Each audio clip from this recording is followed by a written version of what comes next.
Welcome to మన TV. ముందుగా headlines చూద్దాం. రోషయ్య 3వ వర్ధంతి సందర్భంగా హైదరాబాద్ లోని హైటెక్ సెంటర్ లో ఏర్పాటు చేసిన కార్యక్రమంలో పాల్గొన్న రేవంత్ రెడ్డి రోషయ్య సమర్థత వల్లే తెలంగాణ మిగులు బడ్జెట్ రాష్ట్రంగా ఆవిష్కృతమైందన్న వెల్లడి. వైరు పక్షాలను ఇరుకనబెట్టే విధానాన్ని రోషయ్య నుంచి నేర్చుకోవాలన్న సీఎం.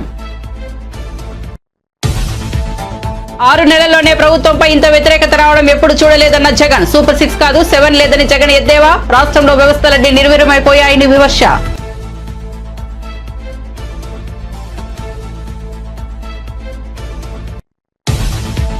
4 ఏళ్ల తర్వాత తెలంగాణ తల్లి సరైన స్థానంలో ఉంటుందన్న కేటీఆర్. రాజు విగ్రహం పెట్టిన చోటే తెలంగాణ తల్లి నిఠారుగా నిలబడుతుందని వ్యాఖ్య. కేసీఆర్ మీద కోపంతో తెలంగాణ తల్లి రూపాన్ని మారిస్తే చరిత్ర క్షమించదన్న కేటీఆర్. మహారాష్ట్ర సీఎంపై వీడిన suspense. BJP core committee meeting లో ఫడ్నవీస్ ఎన్నిక. ముంబైలోని ఆజాద్ మైదాన్ లో ప్రమాణ స్వీకారం అధికారికంగా ప్రకటించనున్న బీజేపీ.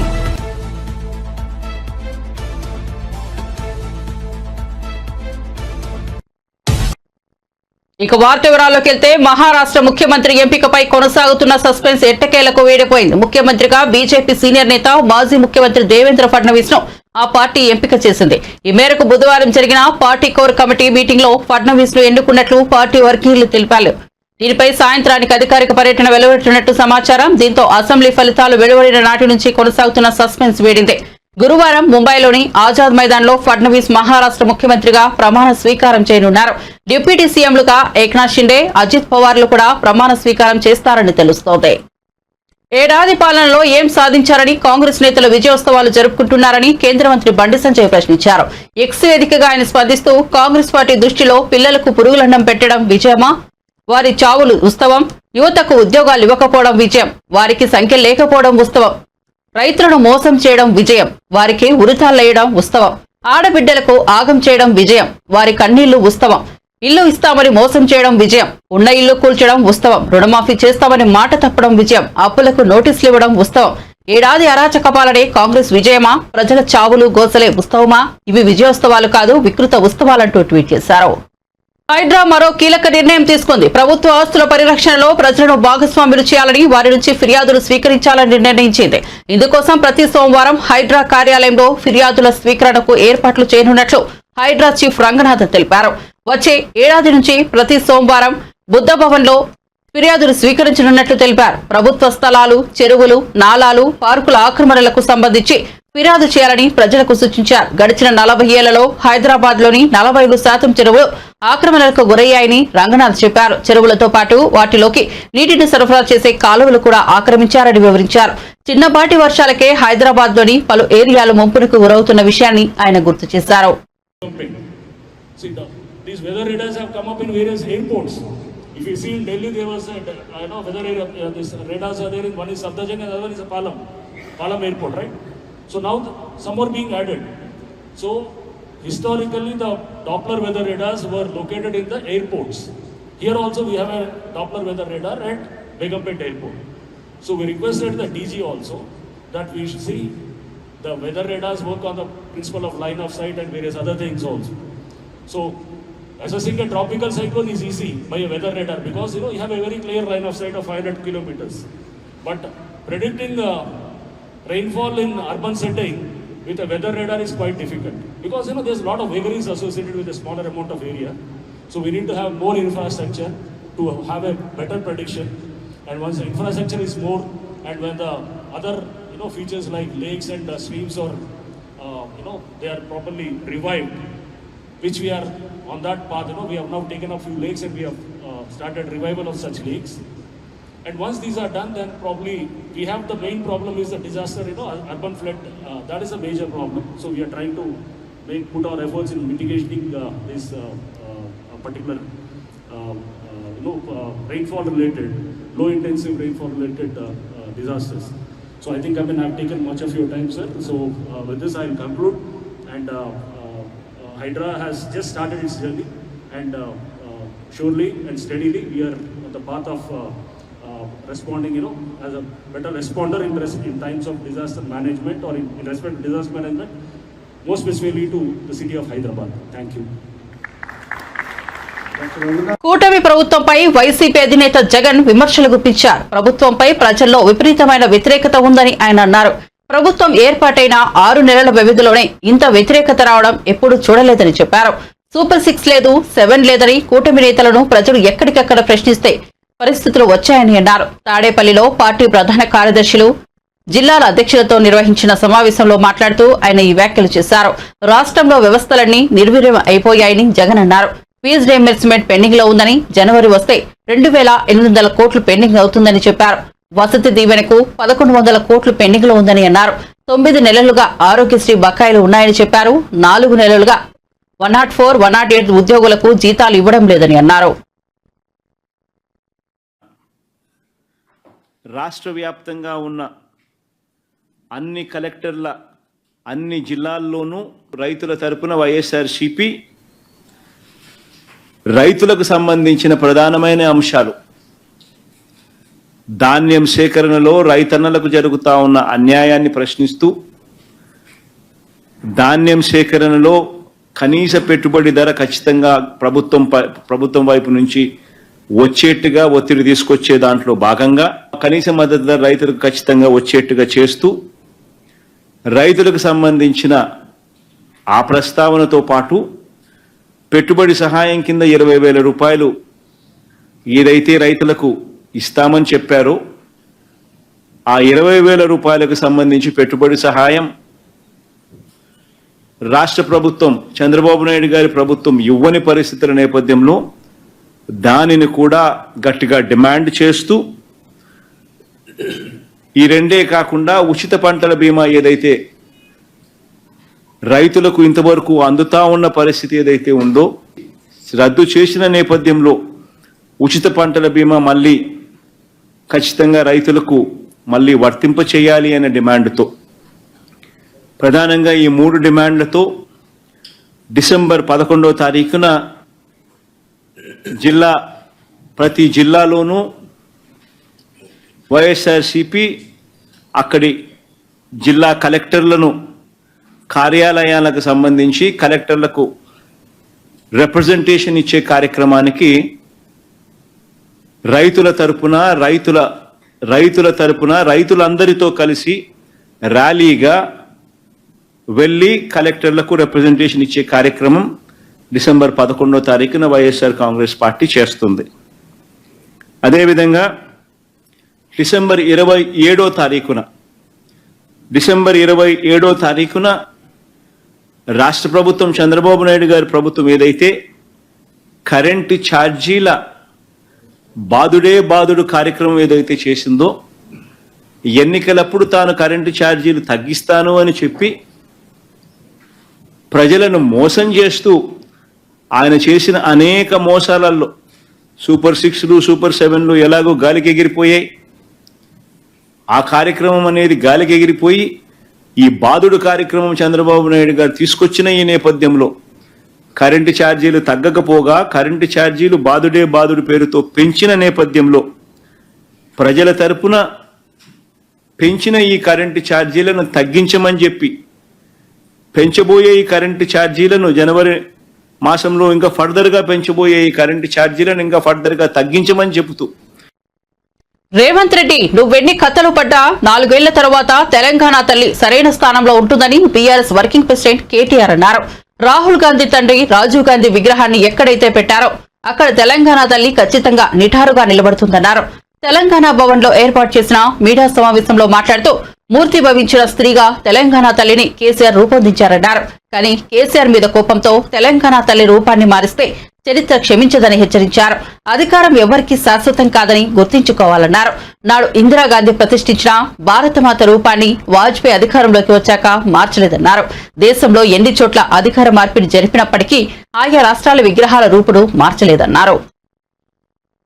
కాదు, అసలు వీళ్ళకు పరిపాలన వస్తుందా, తెలంగాణలోకి అంత సీనుందా అని మాట్లాడిన వాళ్ళందరూ నోర్లు మూయించే విధంగా ప్రగతి శిఖరాలను అందుకున్నది తెలంగాణ కేసీఆర్ గారి నాయకత్వంలో. విఫల రాష్ట్రం అవుతుందని చెప్పి పిల్లి శాపాలు పెట్టిన సన్నాసులకు దీని ప్రకారం డెవలప్మెంట్ ఎక్స్పెండిచర్ అంటే అభివృద్ధి పనుల మీద పెట్టే వ్యయం రూపాయి ఉంటే ఎంత, తెలంగాణలో మేము చేసిన మొత్తం నికర ఖర్చులో 10 ఏళ్లలో అభివృద్ధి కోసం పెట్టిన ఖర్చు 74%, 74% is development expenditure. This is the highest in the country for any state. ఇది మూర్ఖులకు, ఇక్కడ ఉండే సన్నాసులకు, కాంగ్రెస్ సన్నాసులకు తెలియకపోతే మేము చేయగలిగింది లేదు. చదువుకోవాలి. మా లెక్క కాదు, సోషియో ఎకనామిక్ సర్వే లెక్క ఇది. చదువుకోండి, కాపీ లేదంటే నేను పంపిస్తా. 100 రూపాయలు ఖర్చు పెడితే 74 రూపాయలు డెవలప్మెంట్ మీద ఖర్చు పెడితే దాన్ని తప్పులు మాట్లాడితే ఏమనాలి మిమ్మల్ని నేను? అదేవిధంగా committed expenditure as percentage of revenue receipts, అంటే రాష్ట్రానికి వచ్చే ఆదాయంలో ఉద్యోగుల జీతభత్యాలు, అప్పులు, పెన్షన్లు ఇవన్నీ తీసేస్తే ఎంత మిగులుతుంది అని చెప్పే లెక్క. దాని ప్రకారం తెలంగాణకు వచ్చిన ప్రతి రూపాయి ఆదాయంలో జీతాలకు, భత్యాలకు, పెన్షన్లకు, వడ్డీలకు పోయేది కేవలం 47 పైసలు. మిగతా 53 పైసలు బ్రహ్మాండంగా మీకు అభివృద్ధి కోసం అందుబాటులో ఉంది. దేశంలో అతి తక్కువ కమిటెడ్ ఎక్స్పెండిచర్ ఉన్న రాష్ట్రాలలో తెలంగాణ ఒకటి. ఇది అక్షర సత్యం. ఇది not my report, socio economic survey. 47 పైసలు పోతే ఇంకా 53 పైసలు మిగులుతాయి కదా, అందుబాటులో ఉన్నాయి కదా, చేతనైతే ఖర్చు పెట్టచ్చు కదా. ఆ తెలివి లేదు. నోరు బారేసుకోవడం, పనికి మళ్ళీ కారు కూతలు కోయడం, ఇంకా మళ్ళీ మీదికెళ్ళి చిల్లర మాటలు. మాకు ఉన్నదంతా వడ్డీలు కడుతుంది పోతుంది, జీతాలకే పోతుంది, పెన్షన్లకే పోతుంది. అది కూడా మీకు తెలవాలి. దయచేసి నేను పత్రికా మిత్రులను కూడా కోరుతా ఉన్నా. వాళ్ళు ఏ సొల్లు పడితే ఆ సొల్లు వాగితే మీరు అదో బైబిల్లో స్క్రిప్చర్ అన్నట్టు లేకపోతే ఇంకోటి అన్నట్టు మీరు రాయడం చాలా దారుణం. యాజ్ ఇట్ ఈస్ ప్రచురించడం, ఫ్యాక్ట్ చెక్ చేయకుండా చాలా చాలా దారుణం. దయచేసి నేను చెప్పే దాంట్లో కూడా తప్పుంటే ప్లీజ్ ఫ్యాక్ట్ చెక్. వాళ్ళు చెప్పే దాంట్లో తప్పున్నా ఫ్యాక్ట్ చెక్ చేయండి. ఆపోజిషన్ చెప్పేదాన్ని పట్టించుకుంటలేడు, టైం ఇస్తలేడు, నాశనం చేస్తాడు. ఉన్న తల్లి కూడా అంతే. కితాన తల్లి ఎన్ని పిచ్చి పనులు చేసినా సెక్రటేరియట్ ముందట 4 ఏళ్ల తర్వాత ఉండేది రాహుల్ గాంధీ తండ్రి విగ్రహం కాదు, తెలంగాణ తల్లి విగ్రహమే ఉంటుంది. నెంబర్ 1. తెలంగాణ తల్లి కూడా ఈయన తీసుకొచ్చినట్టు ఇవాళ తలసరి ఆదాయంలో భారతదేశంలో అగ్రభాగాన్ని ఉన్న రాష్ట్రం తెలంగాణ. ఈ రాష్ట్రానికి తల్లి కూడా అంతే బ్రహ్మాండంగా ఒక ఆస్పిరేషనల్ చిహ్నంగా ఉండాలి, ఐకన్గా ఉండాలి. అంతేగాని పేదరికం తాండవించేటట్టు ఉండాలని ఆయన కోరుతున్నాడు. మేమేమో తెలంగాణ ప్రజలు చూడంగానే గర్వపడే విధంగా, ఒక దేవతను చూడంగానే చేతులెత్తి మొక్కాలనిపించే విధంగా ఉండాలని మేము అంటున్నాం. కాబట్టి ఆయన ఏం చేసుకున్నా జరగాల్సింది జరుగుతుంది. 4 ఏళ్ల తర్వాత మీరు చూస్తారు. హరీష్ రావు గారి మీద పెడతడమే కాదు, ఇవాళ రాష్ట్రంలోని మా నాయకత్వం మొత్తం మీద కేసులు పెట్టే ప్రయత్నం చేస్తారు. అదాని ముడుపుల వ్యవహారంలో ఎఫ్బీఐ ఛార్జ్ షీట్ లో తన పేరు లేదని చెప్పి జగన్ అతి తెలివి ప్రదర్శించారని కాంగ్రెస్ పార్టీ ఏపీ అధ్యక్షులు వైఎస్ షర్మిల విమర్శించారు. అలా మాట్లాడడం జగన్ వెర్రితనమని షర్మిల ఎద్దేవా చేశారు. తాను వ్యక్తిగత విషయాలను మాట్లాడుతున్నానని వైఎస్ఆర్సీపీ నేతలు ఆరోపిస్తున్నట్లు చెప్పారు. తాను అలా మాట్లాడితే వైఎస్ఆర్సీపీ నేతలెవరూ ఇంటి నుంచి కాలు సైతం బయట పెట్టలేరని చెప్పారు. 2021లో ఉన్న ముఖ్యమంత్రి గారికి 1750 కోట్ల రూపాయలు లంచం ఇచ్చారని అక్కడ వాళ్ళు కేసులు పెట్టి ట్రయల్ కూడా మొదలు పెడుతున్నారు. కానీ ఇక్కడ మాత్రం ఏమీ జరగనట్టే వ్యవహరిస్తున్నారు. అప్పటి ముఖ్యమంత్రి జగన్మోహన్ రెడ్డి గారు అయితే నా పేరు ఎక్కడైనా ఉందా, జగన్మోహన్ రెడ్డి అన్న పేరు ఎక్కడైనా ఉందా, లేక ఎవరైనా మీకు ఫోన్ చేసి చెప్పారా జగన్మోహన్ రెడ్డి కింద డబ్బిచ్చాము అని అతి తెలివిగా మాట్లాడారు. దీన్ని అతి తెలివి అనుకుంటున్నారో అప్పుడు ముఖ్యమంత్రిగా ఎవరున్నారో 2021లో అందరికీ తెలుసు, మీకు కూడా తెలుసు. మరి ఎవరున్నారో తెలియనట్టు ఆ పేపర్లలో చీఫ్ మినిస్టర్ ఆఫ్ ఆంధ్రప్రదేశ్ అని వాళ్ళు పేర్కొంటే ఇక జగన్మోహన్ రెడ్డి గారు కాక ఎవరవుతారు? దీన్ని మీరు అతి తెలివి అనుకుంటున్నారో లేక వెటకాం అనుకుంటున్నారో మాకు తెలియదు, కానీ ఇది మాత్రం వెర్రితనంలాగా అనిపిస్తుంది. ఈ వెర్రివాడ 5 సంవత్సరాలు మన రాష్ట్రాన్ని పాలించింది అని ప్రజలు అనుకోగలరు. జాగ్రత్త. ఇలా అడ్డదిడ్డంగా ఆంధ్ర రాష్ట్ర ప్రజలకు అన్యాయం చేస్తే మాత్రం ప్రజలు ఊరుకోరు. బొత్స గారికైనా వైసీపీ వాళ్ళకైనా నేను పర్సనల్ కమెంట్స్ చేస్తున్నాను అని వాళ్ళు అంటున్నారు. పచ్చకామర్లు కమ్మినోనికి లోకమంతా పచ్చగానే కనిపిస్తుందట. మీకు నాతో పర్సనల్ ఇష్యూస్ ఉన్నాయి కాబట్టి నాకు కూడా మీతో పర్సనల్ ఇష్యూస్ ఉన్నాయి అని మీరు భావించి మీరు నన్ను పర్సనల్గా అటాక్ చేసినట్టే నేను కూడా మిమ్మల్ని పర్సనల్గానే అటాక్ చేస్తున్నాను అన్నది మీ భావన. నిజానికి నేను వైసీపీ నాయకుల పర్సనల్ విషయాలు మాట్లాడడం మొదలు పెడితే వాళ్ళు కనీసం ఇంట్లో నుంచి అడుగు కూడా బయట పెట్టలేరు. నేనా పర్సనల్గా మాట్లాడుతున్నది? అయినా ఏది పర్సనల్ అండి? మీరు చేసిన అక్రమాలు, అవినీతి ఎంత ఎత్తునున్నాయంటే మీరు అధికారంలోంచి దిగిపోయిన 6 నెలలకు కూడా ఇంకా మాట్లాడినా తీరటం లేదు. ఏది పర్సనల్ అండి? ఋషికొండని గొరిగేశారు, మీరు ప్యాలెస్ కట్టుకున్నారు, మీ బాత్రూంలో నుంచి కూడా మీకు సీవ్యూ కావాలని. ఇది మాట్లాడితే ఇది పర్సనల్ అవుతుందా? మీ బాత్రూంలు మీకు పర్సనలే అవ్వచ్చు, కానీ ఋషికొండ అనేది ప్రజలది కదా, దాన్ని కదా మీరు గొరిగేసింది. ఏం మాట్లాడామండి పర్సనల్గా? పూర్తి మద్యపాన నిషేధం అని చెప్పారు. మీరు అమ్మఒడి కింద ఇచ్చింది ఓ కొంత అయితే 4 వంతులు ప్రజల నుంచి వసూలు చేశారు మద్యంలో. అది కూడా నాసిరకం మద్యం సప్లై చేసి వాళ్ళ ప్రాణాల మీదకి వచ్చేటట్టు చేశారు. అది పర్సనల్ అవుతుందా?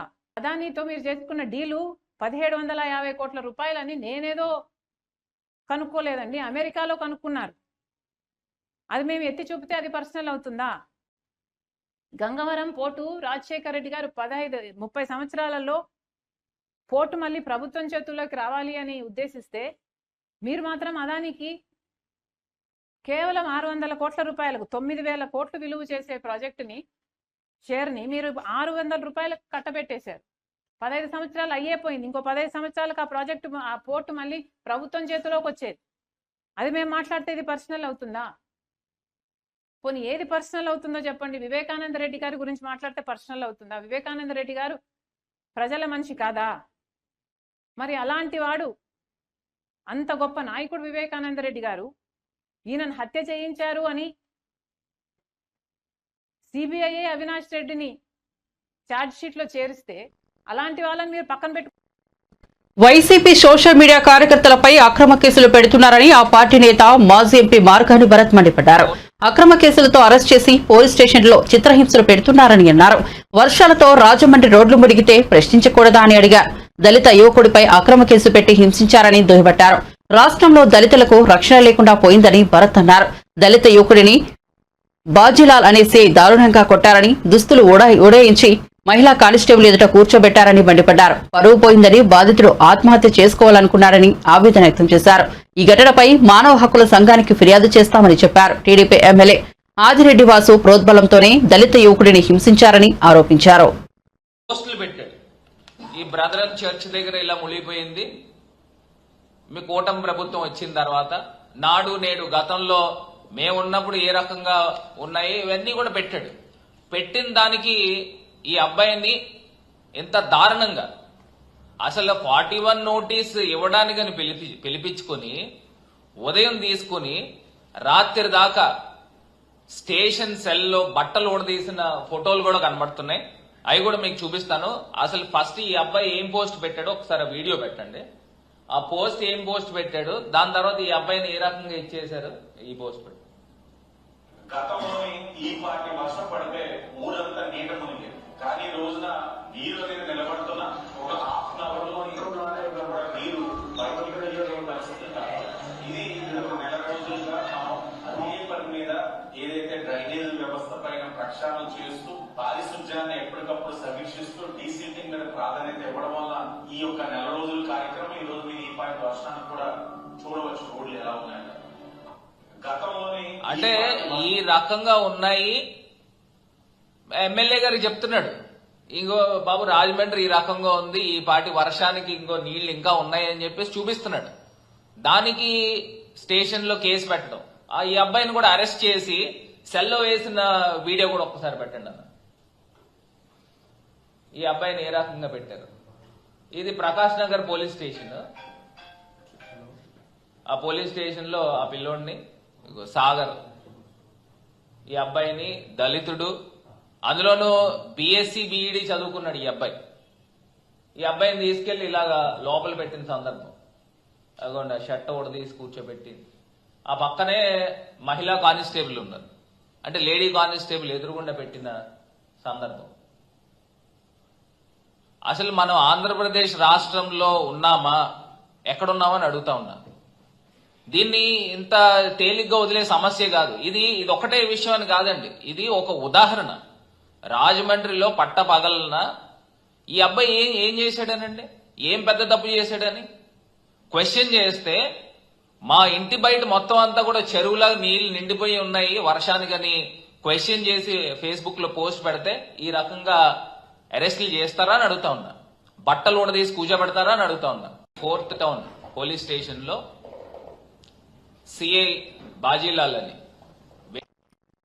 తెలుగు రాష్ట్రాల్లో భూ ప్రకంపనలు అలజడి సృష్టించాయి. ములుగు జిల్లాలో ఏర్పడిన భూకంప తీవ్రతతో మేడారంలోని సమ్మక్క సారక్క గదుల వద్ద కూడా భూమి కంపించింది.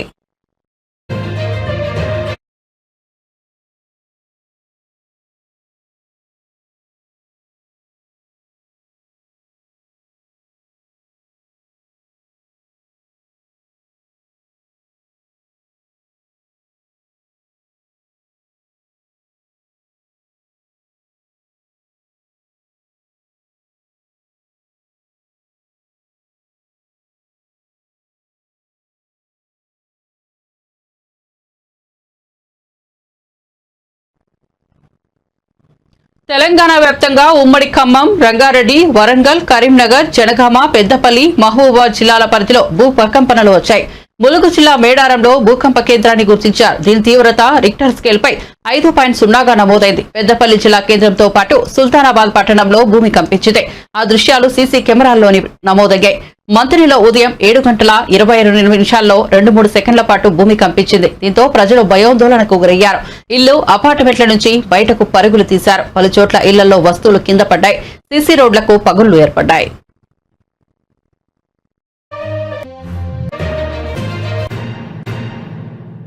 మధ్యలో ఒక్కసారి ఉడిపి హోటల్ నుంచి గోళ్ళని బడబడాని కింద పడ్డాయి. మరి ఏదైనా నిమిషాలకు భూమి ఇట్లా అదిలినట్టు అనిపించింది.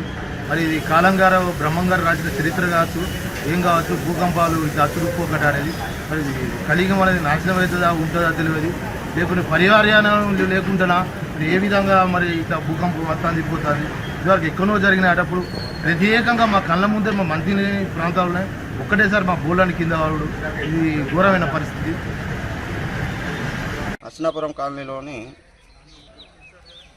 7:24 సమయంలో భూమి మొత్తం కంపించినట్లు అనిపించి ఇంట్లో ఉన్నటువంటి వస్తువులు, సోఫాలు అన్నీ కూడా వైబ్రేషన్కు గురి కావడం జరిగింది.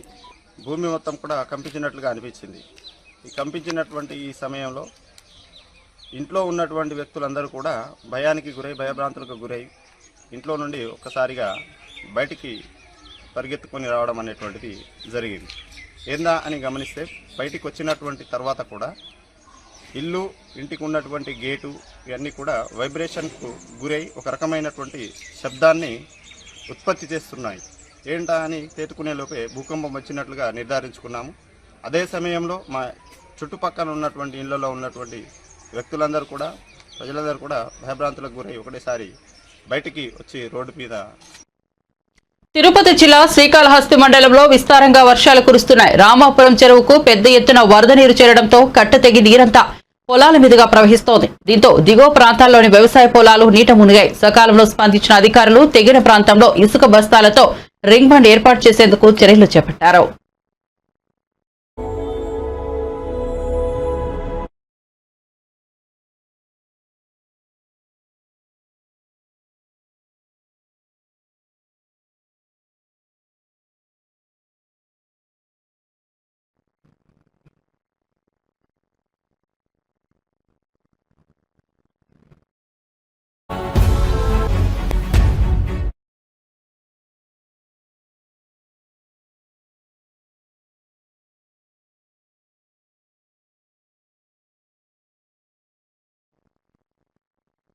సినీ హీరో కిరణ్ అబ్బవరం విజయనగరంలో సందడి చేశారు. నగరంలోని ఓ షాపింగ్ మాల్ వార్షికోత్సవ కార్యక్రమానికి ఆయన ముఖ్య అతిథిగా హాజరయ్యారు. కిరణ్ ను చూసేందుకు అభిమానులు పెద్ద ఎత్తున తరలి వచ్చారు.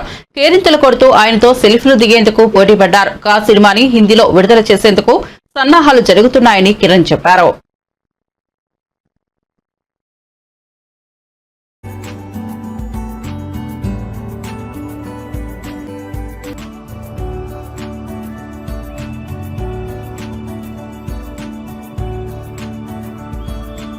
ఇక్కడికి రావడం, నా సినిమాలన్నిటికీ విజయనగరం దగ్గర నుంచి ఎలాంటి రెస్పాన్స్ వస్తుంది ఇక్కడికి రావడం, నా సినిమాలన్నిటికీ విజయనగరం దగ్గర నుంచి ఎలాంటి రెస్పాన్స్ వస్తుంది, నన్ను ఎంత ఆదరించారు అన్నది నేను ఎప్పుడు వింటూ ఉంటాను. ఇక్కడ ఉన్న నా వాళ్ళు కానీ వాళ్ళు చెప్తూనే ఉంటారు మొత్తం. Thank you for all the love and support. SR అనగానే నాకు నా పర్సనల్ లైఫ్లో చాలా very important emotion SR Kalyanamandapam అనే సినిమా. అదే ఇప్పుడు ఎస్ఆర్ షాపింగ్ మాల్, ఆ బ్రాండ్ కూడా చాలా ఇమ్మీడియట్గా నాకు కొట్టేస్తుంది. ఎస్ఆర్ అనగానే ఉన్నాయి సార్, ఒక 3 ప్రాజెక్ట్స్ అవుతున్నాయి, ప్రీ ప్రొడక్షన్ అవుతున్నాయి, సూన్ అనౌన్స్ చేస్తాను సార్. పాన్ ఇండియా అవుతుంది సార్, అవుతుంది. అన్ని వేర్ లైక్ ముందు సినిమా కంప్లీట్ అయిన తర్వాత చూసుకొని ఎలా చేయాలి అన్నది ప్లాన్ చేద్దాం సార్. అండ్ ముఖ్యంగా కా సినిమాని ఇంత బ్లాక్ బస్టర్ సక్సెస్ ఇచ్చినందుకు నాకు థ్యాంక్ యూ ప్రతి ఒక్కరికి. Thank you so much. కాటు కొంచెం అంత స్క్రిప్ట్ అంతా వర్క్ అయిన తర్వాత వస్తుంది సార్. కా అన్నది మనం మలయాళంలో రిలీజ్ చేసాము, నాకు ఇప్పుడు హిందీలో కూడా రిలీజ్ అవుతుంది, ప్లానింగ్ అవుతుంది సార్. రాబోయే సినిమాలు కూడా కథను బట్టి ఆ కథ ఎలా అన్ని లాంగ్వేజ్లో చేయాలా, లేదు మన ప్రాంతానికి మాత్రం చెందిన ఓన్లీ మన తెలుగులో చేద్దాం అన్నది అది కంటెంట్ని బట్టి డిసైడ్ చేద్దాం సార్.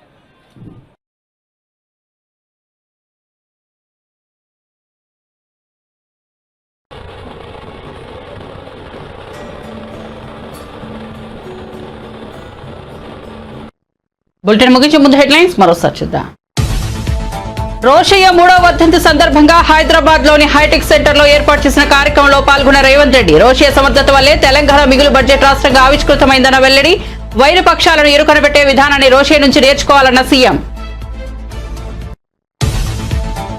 6 నెలల్లోనే ప్రభుత్వంపై ఇంత వ్యతిరేకత రావడం ఎప్పుడు చూడలేదన్న జగన్. సూపర్ 6 కాదు 7 లేదని జగన్ ఎద్దేవా. రాష్ట్రంలో వ్యవస్థలన్నీ నిర్వీర్యమైపోయాయని విమర్శ.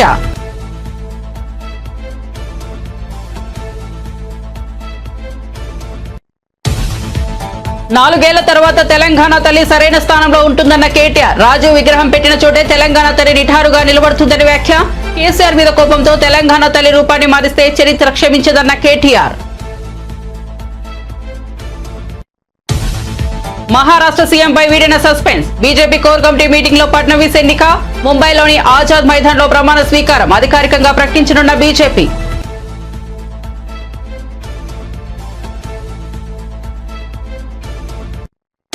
మరిన్ని అప్డేట్స్ కోసం చూస్తూనే ఉండండి మన టీవీ.